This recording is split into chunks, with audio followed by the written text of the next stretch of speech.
Hello, friends. I'm Morah Rachel, and it's time for a story. Today's story is called Yossi and Laibel, Hot on the Trail. It was scorching and dry on that long summer day. Too hot to ride bikes and too hot to play. Yossi and Laibel lounged on a chair in their porch. As the boys' eyelids drooped over their eyes, the sound of small sniffles and sad little cries. Yossi blinked, rubbed his eyes, and sat up in his chair. "What's the matter?" he called out. "What's wrong over there?" A small girl in tears stood behind their front bush, her little doll carriage too broken to push. "Come on," Yossi shouted to his older brother. "Let's fix it and send the girl home to her mother." "You're kidding," said Laibel. "It's much, much too hot. Why should I leave my chair in my nice, shady spot?" Yossi replied, "You know there's a mitzvah to help every Jew, no matter what and no matter who, with any size problem and any request. This will just take a minute, and then you can rest." The poor little carriage was tipped on its side. One wheel was off, and it just wouldn't ride. The boys looked around it, beside and behind it, but one screw was missing, and they couldn't find it. Yossi said to the girl, "Wait right here, please do, while my brother and I go to buy a new screw." "No, hold on," said Laibel. "You can't go alone. Our parents won't let you, and I'm staying home." "No, you're not," answered Yossi. "We'll see this thing through, because there's a mitzvah to help every Jew, no matter what and no matter who." The big hardware store was empty that day. The boys found the screw and went over to pay. When the store owner said, "Boys, that screw is for free if you'll find the time to do something for me. Today I left home in this terrible heat, forgetting my lunchbox, and now I can't eat. Would you please go next door to the kosher bakery and buy some brown bread and 3 muffins for me?" Yossi said, "We can go if my brother wants to." "Oh, great," muttered Laibel. "What else can I do? When I know there's a mitzvah to help every Jew, no matter what and no matter who." The bakery felt like an oven inside, though the doors and the windows all opened up wide. The baker could barely stand up on his feet or take a deep breath in the stifling heat. Yossi paid for the food and then asked the poor man, "Excuse me, Mr. Baker, don't you have a fan?" "Well, I did," wheezed the baker, "but now it won't run. And my old friend the butcher said he'd give me one. But at this busy time, I just can't leave my store." Then he wiped his red face and he stared at the floor. Yossi and Laibel just looked at each other. Then Laibel grinned down at his little brother. "Don't say it, Yossi. I know what we'll do. Because there's a mitzvah to help every Jew, no matter what and no matter who. We'll bring back that fan in a minute or two." Before long, they came to the right butcher store, and a blast of cold air greeted them at the door. From the back of the store came a screech and a scream. But where was the butcher? Nowhere to be seen.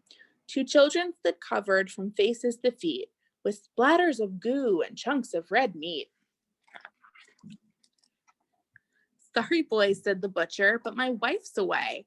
I'm watching my 2-year-old twins for the day. They have nothing to play with, no puzzle, no ball, and I can't get any work done here at all." Well, said "Well, sir," said Laibel, "we came for the fan, but we'd like to help you out if we can, just because there's a mitzvah to help every Jew, no matter what and no matter who.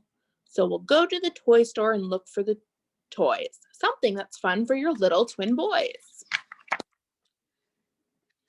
At the toy counter, they asked for a box of crayons, 2 puzzles, a ball, and some blocks. The lady said, "Those things are on the 3rd shelf, but I'm afraid that today you must get them yourself.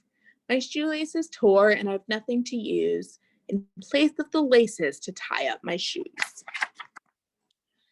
Mabel paid for the toys and then said, "Never fear, I know of a shoe store that's right around here.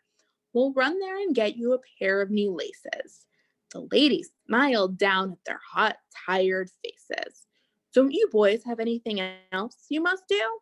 That's okay, answered Yossi. We want to help you because there's a mitzvah to help every Jew, no matter what and no matter who. They came to the shoe store and picked the right pack of ladies' shoelaces right off of the rack. As they paid him, the shoemaker said with a frown, "Have you boys been walking all through the town? Perhaps you've seen my granddaughter near here. She's been gone for an hour, and I really fear that she's lost or she's hurt, and I really can't wait. So I'm going to search before it gets late."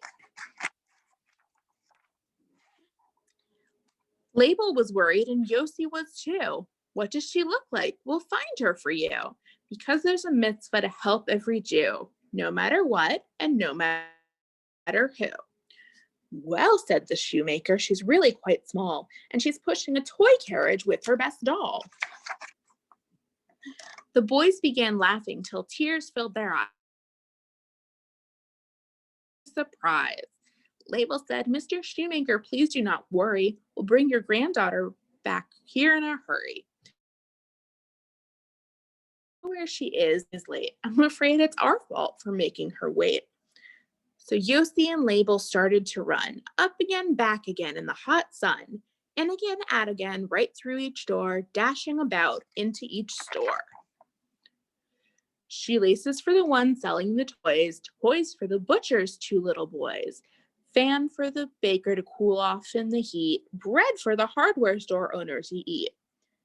And then they ran home with that one little screw and fixed up the doll carriage good as new. They told the girl, "Grandfather's waiting for you. We'll walk you right to him. That's just what we'll do. Because there's a mitzvah to help every Jew, no matter what and no matter who." When the boys came back home, they found warm lemonade. The ice cubes had melted. There was no more shade. The chairs were all sticky and hot from the sun. Then their mother came out and looked at each one. "Oh, boys," she said, "you seem so tired. Hot. I think it's that. Just look what I've got." Their mother unrolled the long garden hose and sprinkled them both on the grass in their clothes. Soon their father drove up and said, "What a hot day. Look what I brought home for you on my way. 2 ice cream cones with 4 flavors each: chocolate, strawberry, vanilla, and peach." Then Laibel said, "Yossi, I see it is true that sometimes someone will be sure to help you if you do your best to help every Jew, no matter what and no matter who." The end.